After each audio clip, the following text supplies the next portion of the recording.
Hi friends, ஐநார் துணையில் நாளைக்கு என்ன நடக்க போகுதுன்னு பார்க்கலாம். வாங்க வீடியோக்குள்ளே போகலாம். நம்ம சேனல் இன்னும் சப்ஸ்கிரைப் பண்ணாதவங்க சப்ஸ்கிரைப் பண்ணிக்கோ. பல்லவன் நிலா கிட்ட கேட்குறான், அண்ணி உங்களுக்கு என் மேலே பாசம் இல்லை தானே?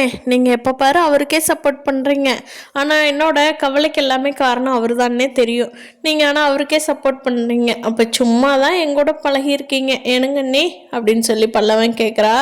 நிலாவுக்கு அதுக்கு இவனுக்கு எப்படி பதில் சொன்னால் இவனுக்கு புரிய வைக்க முடியும், இவனை சங்கடப்படாமல் சொல்லணுமே அப்படின்னு சொல்லிட்டு, டேய் அதுக்கு காரணம் உன்னோட பிரச்சனைக்கு காரணம் அவர் இல்லைடா, அவங்க உங்கள் அம்மாவுக்கே என்னமோ ஒரு பிரச்சனை, அதனால தான் அவங்க வீட்டை விட்டு சொல்லாமல் போயிருக்காங்கடா, மற்றபடி அவருக்கு இதுக்கு எந்த சம்மந்தமும் இல்லைடா அப்படிங்கிறாங்க. நீங்கள் எப்படிங்க நீ சொல்கிறீங்க?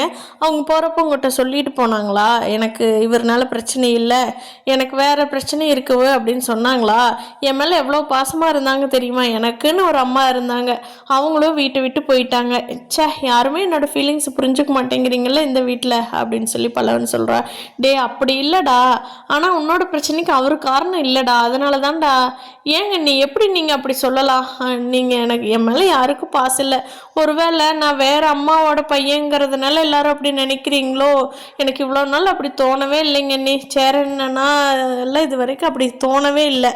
ஆனால் நீங்கள் அவருக்கு சப்போர்ட் பண்ணுறதை பார்த்தா தான் எனக்கு அப்படி தோணுதுங்க, நீ என்னை தப்பாக நினச்சிக்காதீங்க அப்படின்னு சொல்லி பல்லவன் சொல்கிறா.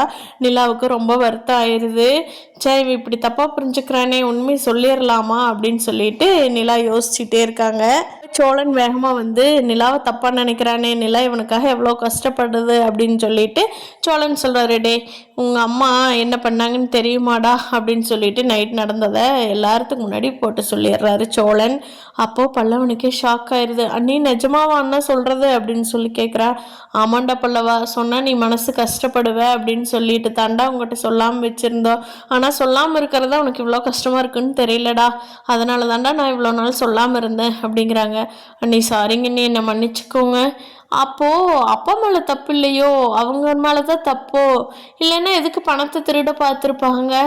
ச்சே, நான் எப்படி யாரை எப்படி நினைக்கோன்னே தெரியாமல் இப்படி தப்பாக கணக்கு போட்டனே அப்படின்னு சொல்லி பல்லவன் ஃபீல் பண்ணிகிட்ருக்கா. டே விடுடா, உங்களுக்கு அண்ணாவா நாங்கள் 3 பேர் இருக்கோம், அண்ணியா நிலா இருக்காங்கடா, உனக்கு இதுக்கு மேலே என்ன சப்போர்ட் வேணும், வாடா பார்த்துக்கலாம், சில்ல பண்ணு அப்படின்னு சொல்லி சோழன் பல்லவனை மோட்டிவேட் பண்ணி பல்லவன் ஓரளவுக்கு ரெடி ஆயிடுறான்.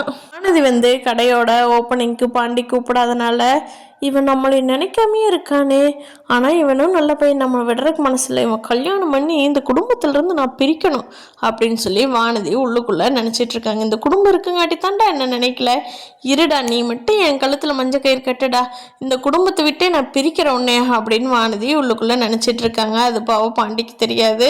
பார்க்கலாம் ஃப்ரெண்ட்ஸு, ஃப்யூச்சரில் வானதி தான் இந்த குடும்பத்துக்கு ஆப்போசிட்டாக மாற போகிறாங்களா, பாண்டிக்கு வானதி கல்யாணம் நடக்குதா, என்னென்ன ஆகுது அப்படிங்கிறது, சேரன் அண்ணாவுக்கும் சந்தாவுக்கும் இந்த பல்லவனோட அம்மானால ஏதாவது மேரேஜில் ஏதாவது பிரச்சனை வருதா அப்படிங்கிறத வரப்போகிற நாட்களில் பார்க்கலாம் ஃப்ரெண்ட்ஸ். இந்த வீடியோ பிடிச்சிருந்தா லைக் பண்ணிக்கோங்க. நீங்கள் என்ன நினைக்கிறீங்க நீங்களே கமெண்ட் பண்ணுங்கள். தேங்க்யூ.